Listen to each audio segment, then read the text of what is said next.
everyone, this is Mrs. Lehman from Math with Mrs. Lehman. I apologize that the last few days I haven't uploaded a video, but don't worry, I'm back with, of course, my third period class. Alright, so anyway, they are making claims here. Alright, lesson about them being the best. We are. You're all the best. Alright, You say that. lesson 16 is symmetry in the coordinate plane. So what we're going to really be focusing on today is if we plot a point, what happens to the coordinates when we reflect it. Alright, so we're on page 66 of your module workbooks, and we're going to do a few practice. Now, my page looks a little bit different than your page because my chart on the bottom there is split amongst two pages, but really, we're going to get to the important parts of this. So, first thing, we have a coordinate plane here. We're going to label the axes, all right? So this is X and this is Y. All right, step one done. Now we are going to label some points. So we have to label the point 3, 4, okay? So go over to the right 3, go up 4, and that's going to be, we'll call this point A. All right, and we'll label it right here, A. The point comes back here, and right here. All right, so the next point we need to plot is negative 3, 4.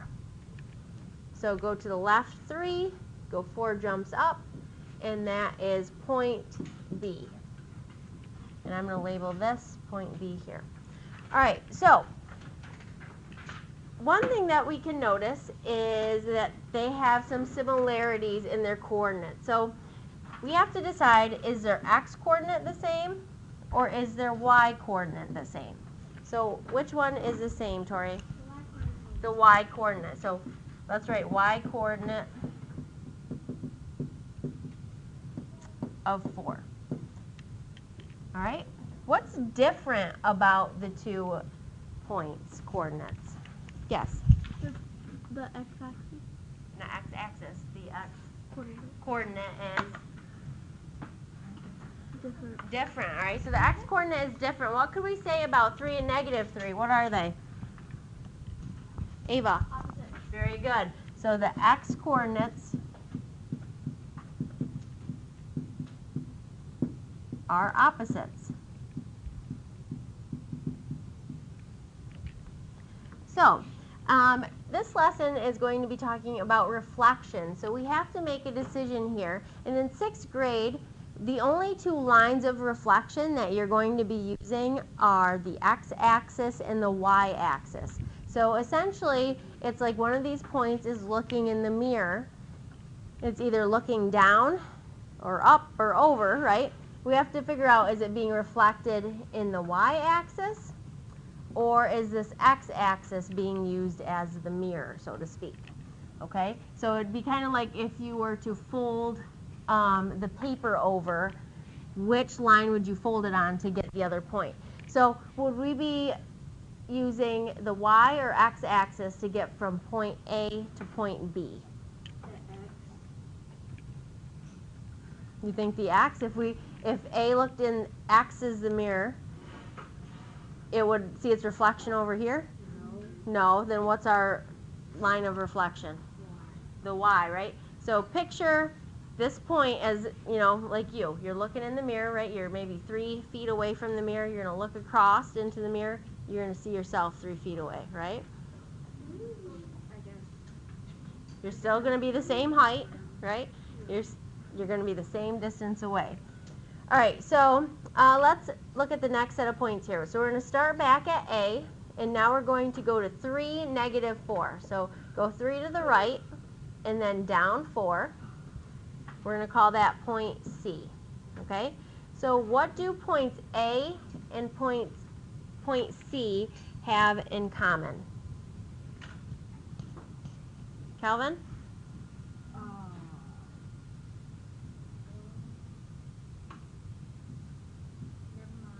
Do they have the same x-coordinate or do they have the same y-coordinate? Very good. So that's what it's looking for. They have the same x-coordinate,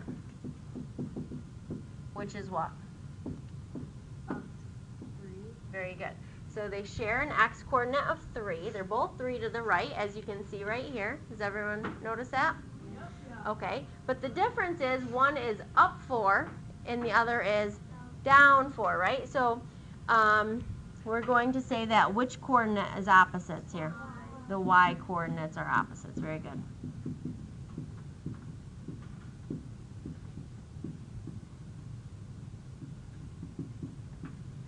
All right, so that's if we reflect it in which axis, the x or the y axis, to get from A to C. Cadence. X. Very good, x.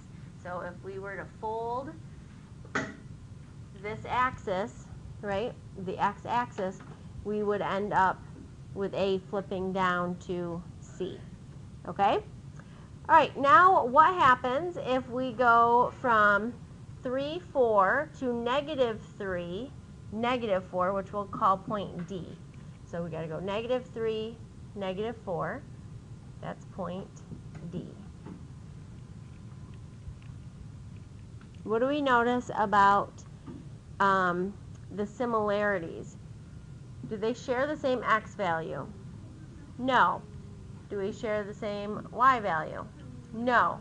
But they are using numbers that have the same absolute value. Very good. So we would say that both the x and y coordinates are they're opposites, right? And therefore have the same absolute value. So we can kind of combine the similarities and differences together here. So we could say the x coordinates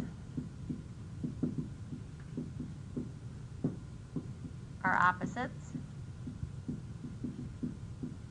And then we can also say the y coordinates are opposites. And when you see that happening, that's an indicator that it has been reflected twice, right? So they either started with A and flipped it over the y-axis and then the x-axis, or they started with A and flipped it over the x-axis and then the y-axis, okay? Either method would get you to point D. Yes, Campbell? We named point D, point C, volume 2. Why do you say that? Because it's the starting of my name. Oh. The other C is for mine. Anyway, we're not sharing names on here. Okay, we are going to move on Yay! to the next page because I want to do exercise, whatever number this is, 1 I guess, exercises. So we are going to start with the point that they give us, and then we're going to practice reflecting it, okay? So just like these points are looking in mirrors. So the first point they give us is S, which is 5, 3, right here. And it says we're going to take that given point and reflect it across the x-axis. Now, which letter is that going to give us? Sophia? If we go over the x-axis, so we got to recognize this is the x-axis, Sophia. If we were to look in that mirror, right, it would actually be which one?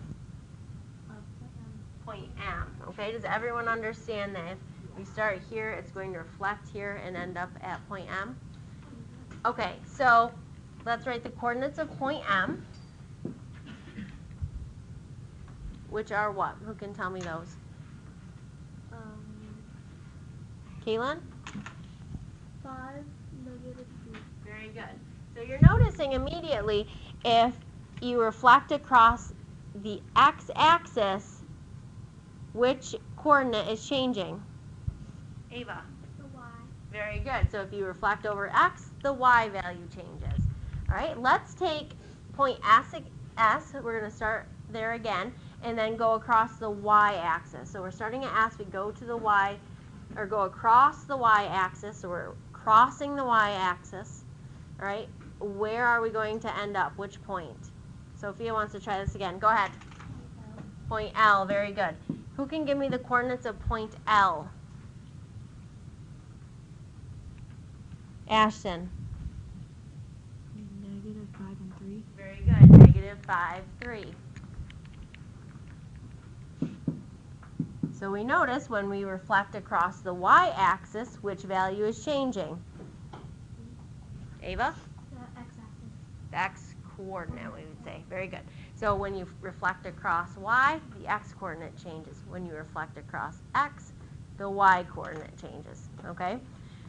So one piece of advice that I have for people watching, or obviously all the kids in my class, is a lot of times when you're given questions about this type of thing, they don't give you a coordinate plane that's, you know, all laid out for you. So my recommendation is that if you have a question such as this, and it's asking you maybe, you know, the following point, and this point demonstrates a reflection across which axis, I personally would recommend drawing your own axis, roughly plotting those. So 5, -3, I would say, okay, that's right there. Negative, oh, I'm sorry. So the first point was 5, 3. So I could see that and say, oh, that's easy. That's obviously going across the x-axis, okay? But if you try to do that all in your head, that's where a lot of kids start making silly mistakes. So I like to say, if they don't give it to you, you need to DIY it. Do it yourself, okay? All right. Anywho, let's go ahead and now do a double reflection. So we start with 5, 3. We reflect across the x-axis first, then across the y-axis, which would put us at what point? Everyone? A, very good. The coordinates of point A are -5, -3. What if we reflected point S across the y-axis first, and then, I'm sorry, across the y-axis first, and then across the x-axis? Where would we end up? Calvin? A, very good. So -5, -3. Okay? So let's go ahead and we're going to use the rest of our class time pretty much to just keep working on this type of skill. Your homework involves the same thing. If you take a peek at your homework, page 51, ordered pair relationships, which is not in your module, it says identify the quadrants in which the point is located. So again, that's one where they don't give you a coordinate plane there. I would draw one and label those 4 quadrants so that you can really see where those points are, okay? And then write the Roman numerals 1 through 4 for depending on which quadrant. The second part of this worksheet says the 2 points are reflections of each other across the x or y axis. So they're going to give you the points. So for example, if they gave you point L and point A, as we have on our module here, they would be a reflection across which axis? X, yeah. So when it's a reflection, it means it would cross through which axis, okay? And then write the coordinates of the reflection of the point across the given axis. Again, none of these questions have a coordinate plane for you. So I would recommend drawing yourselves little pictures. You don't need to draw some big elaborate coordinate plane to do this. Just a simple one so you can generally see. Okay, it'd be the same amount over, but instead of going, you know, up, this point would be going, you know, down. So I just think it will be easier for you to visualize. Anyway, so that's a quick explanation of that. Let's get back to our module. So we will go with point B here. They didn't label these, so we're going to do it. -2, 4, so we've got to go ahead and plot that point, which would be right here, point B. Go 2 to the left and then up 4. And then we're going to reflect that across the x-axis. So again, here's our x-axis, right? So that's what we're going to cross through. Now this was going 4 up, so now it's got to go 4 down. Yeah, we're going to call that point C. And what would the coordinates of point C, what coordinates would that have? Calvin? -2, -4. Very good. -2, -4. So again, because we are crossing the x-axis, the y value will switch to the opposite.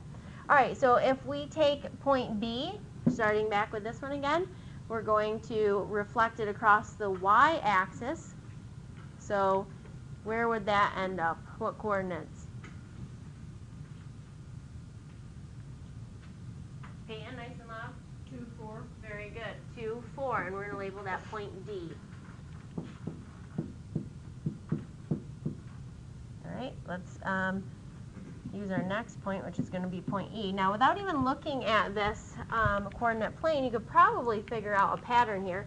If we reflect it across the X and the Y, what's going to happen to both of our coordinates, Ava? They're both going to be negative. They're both going to switch. Nope, they're not both going to be negative. They're going to switch to their opposites, right? So instead of -2, we're going to have a +2 and a -4, right? Because we would end up right here at point E. Does that make sense? All right. So again, if we just kind of do that in the opposite order, so instead of reflecting across X first, we reflect across Y and then X, where are we going to end up? Point E again, which is 2 to the right, 4 down. All right, so let's continue. This takes a little concentration as we keep adding more and more letters. This is going to be point F. All right, so 3, -2. So go to the right 3, go down 2, point F. All right, now we're going to look in which mirror? The X. The X axis, right? So we're going to go still 3 to the right, but instead of going down 2, we're going up 2. So the coordinates of this one would be 3, +2, and we're going to call that point G. Next one we're going to call point H, and we're going to go starting from point F down here in quadrant what? Point F is in quadrant 4. We're going to reflect it across the y-axis, so we've got to go across the y-axis here. That's going to be at what coordinates? Tori? Not -4. This one's only 3 to the right. -3, -2. Very good. -3, -2, which would be right here. So I said to the other classes, and I'll say it to you guys, and I think I already mentioned it, but you know, when you look in the mirror, with the exception of maybe a rear view mirror or on a car or something where it kind of, you know, the side mirrors where it says objects may be closer than they appear, but a normal bathroom mirror, bedroom mirror, something like that, when you look in that mirror, you are the same distance from, you know, where your reflection is, right, to the mirror. And you're not going to all of a sudden look a whole lot shorter or taller in the mirror. So we've got to make sure when we're looking at points, we kind of use that same concept. Like this is 3 units away. This is also 3 units away, right? So it's 1, 2, 3. This is 1, 2, 3. Make sense? So just be careful of it. It's an easy enough mistake to make, but it's a very easily fixable one. So anyway, we're at point F now, and we're going to do a double reflection. So we're going to go over the X. Oh, we're starting at F, sorry. We're going to go over the X and then over the Y. It's H. We already used H. So we're going to use point I right here. All right, so what are the coordinates of point I? Kaylin? -3, 2. Very good. -3, 2. And if we did it in the opposite order, so went across Y and then X, we would end up in the same spot. So anyway, I'm actually going to end this video here. This should be a pretty good start for you guys in your homework. So again, in 6th grade, really the only 2 places lines that you reflect over are the axes, the X and Y axis. So when you get into the higher grades, you're going to learn some pretty nice, cool stuff about lines of reflection within the coordinate plane that are not the axes, and that will take a little bit more concentration. But right now, we're just essentially dealing with opposites and determining, are we reflecting over X or Y, okay? So anyway, thank you for watching Math with Mrs. Lehman. Thanks to my 3rd period class for doing such a nice job. Enjoy this lovely weather. Be safe out there.